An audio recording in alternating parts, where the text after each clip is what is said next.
بسم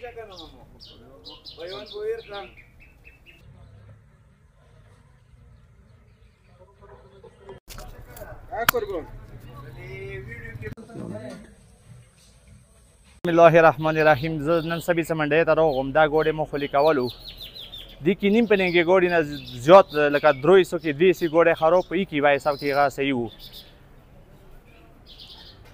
دا روژې نه مخکې دا ګوډې ډاک شوی وو. کوم ګوډې ځان ته پیسې ورکوي هغه پرېږدي حکومت والا، چې کوم ګوډې پیسې نه ورکوي هغه نه پرېږدي. دې نه علاوه نورو ملکو کې سیلابونه غشي هغه ورکوي چې دغته دوره تاون دوره دغته د پره چې نور باندې کوم سیلاب روان دی دغه دا سیلاب نه دی، دا د ګون مګون خراب دی واړه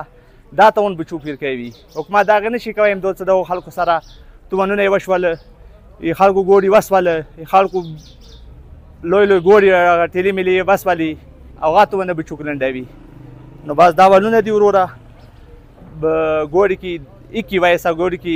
روغ لګون هغه څه لرې پراته دي، نوره 200 ګوډې کې هغه لګون خراب په بسم الله الرحمن الرحیم. لکه څنګه تاسو ته پته ده مخکې مو بار دا خبرې کړې دي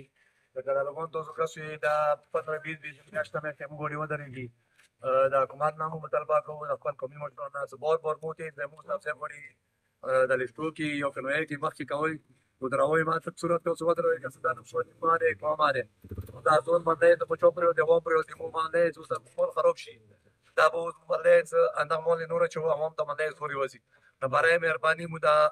اپیل کوم حکومت ته چې موږ د ځل ما کوي کوم کنوي کې موږ زیاتای کیږي یو د موږ خپل ټریډ کوي یو حکومت کې مهرباني وکړي دا زیاتای ځل موږ باندې کړی شي بار د ویډیو باندې کوو د موږ ملونه خرابېږي زور عوام ته وځي کرے ډبل دی و دیاړې لنډېږي 20-25 دن میاشته ودرېږي د دین اخر بعد حال کېږي لکه تاسو کسې د برای مهرباني موږ سلام باندې کړی شي. مهرباني د بیګا چې کوم ګوډ رغل دي بار ایمو ټولو کې 4 یا 5 ګوډ ټول منډې ته رغلي دي الون کې کافي خونه دي